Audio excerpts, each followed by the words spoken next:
that 99% of those seeds, as they're going through the combine, are still viable, meaning that they can germinate next season.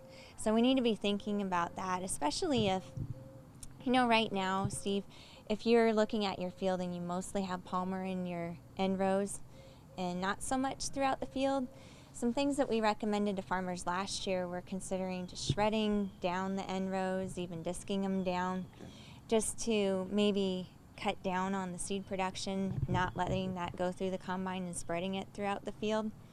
And then after that, we recommended even putting in some kind of a cover like bin run wheat or something. We had several farmers that tried that last year, and they felt like it really knocked down their palmer population this year. Obviously, there was still more in the field, but they felt it knocked it down compared to in the past. Otherwise, is there a danger that as you're going through the field, and if it is so prolific, those seeds that it's able to produce, that you could be spreading it throughout the field, or could you even take it to another field if you're moving that combine around? Yes, that is a concern, and that is something that research down in the southern states found, is that seed does stay in the combine. It can be spread throughout the field. It can be spread from field to field. I've had a number of conversations even with custom harvesters who were saying that they just plan on, even though it's going to take time, they're planning on just blowing out combines in between fields just to make sure that they're not spreading seed from field to field, which that's a good thing that they're doing too. I know there's maybe people wanting to dry it down or different things. Are there different considerations that way in terms of other concerns you might be running into because of this thing being so prevalent?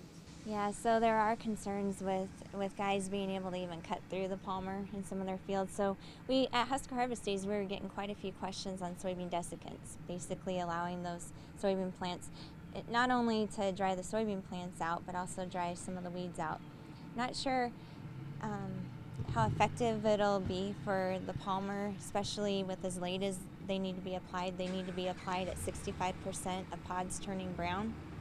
Those beans are going to mature really rapidly, and so that's something to just be watching regarding the moisture and so forth on the beans.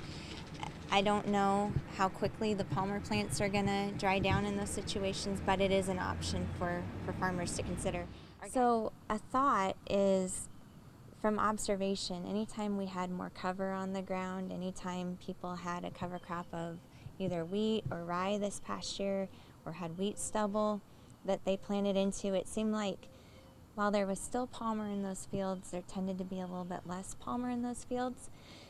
An on-farm research study I'd really like to see some farmers do this next year. When you look at economics, it's more economical to use bin run wheat versus cereal rye, even though the cereal rye would have some allelopathy effects. And so a question I have is, will the bin run wheat, or will wheat as a cover be as effective as cereal rye? Okay. And so doing strips of that across the field and just counting palmer plants next spring. And if there's any in your audience that are interested in trying something like that, please have them just get a hold of me, because I'd be interested in doing some on-farm research studies with farmers and just counting palmer plants that way.